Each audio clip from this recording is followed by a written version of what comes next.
Hi, Golden Gun. My name's Roger. I'm replying to your homosexuality and evolution video.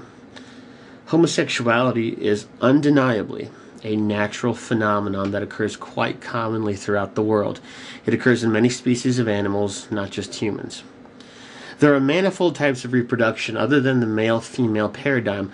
There are fish that change their sex as conditions demand. Perhaps one season they're female and the next they're male. There are certain fish that begin their lives as female and as they mature over several years transform into males. There are many single-celled organisms that reproduce by division. They simply copy themselves and separate from their other half. Male and female isn't the only story in nature.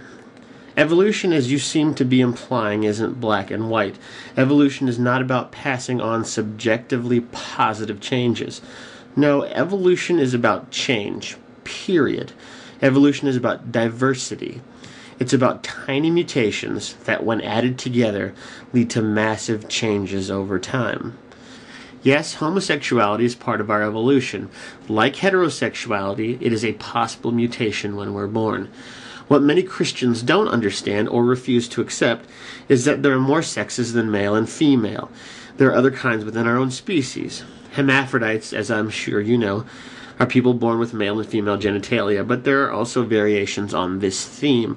There does exist a percentage of women that are born with underdeveloped penises inside their vaginas, so small and non-functional that they never know it's there without a medical examination. It's as though the embryo couldn't fully commit to one sex. Or take, for example, the condition called gender dysphoria. This is a condition in which a person is born into one sex, but for their entire lives, from childhood through adulthood, they are convinced that they were born into the wrong gender. Many of these people who struggle with emotionally turbulent lives because of their gender confusion live very normal and mentally healthy lives after the highly rigorous transgender surgery. These are people that very sadly struggle with their identity because they were unfortunately born with a different genetic makeup than most of us. Evolution and natural selection is about mutations. These mutations don't have any objective bearing of good or bad. Some people are left-handed, some are right. Some have blue eyes, some have green. These are not mutations that seemingly benefit or malign a species, but they exist.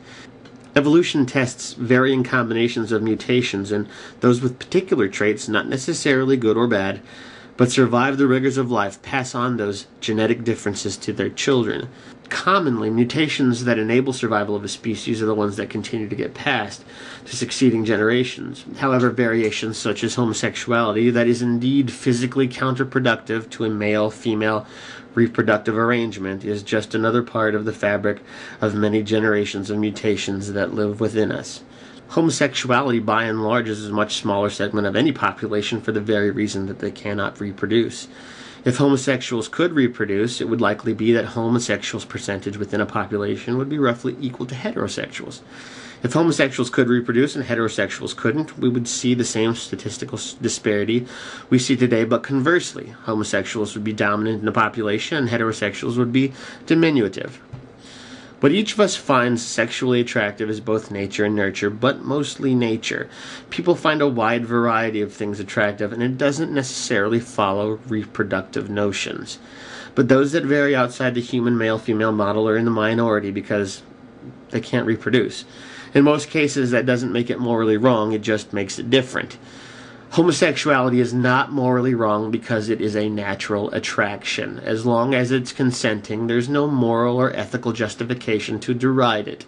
Homosexuality has existed probably for as long as we've existed as a species, and it will never go away for as long as humanity survives. It is a persistent sexual variant that is going nowhere and is very historically evident. It's time for Christians to move on with this matter and manage their own private lives. A loving or consenting homosexual relationship harms no one and is never going to disappear from society. Take care.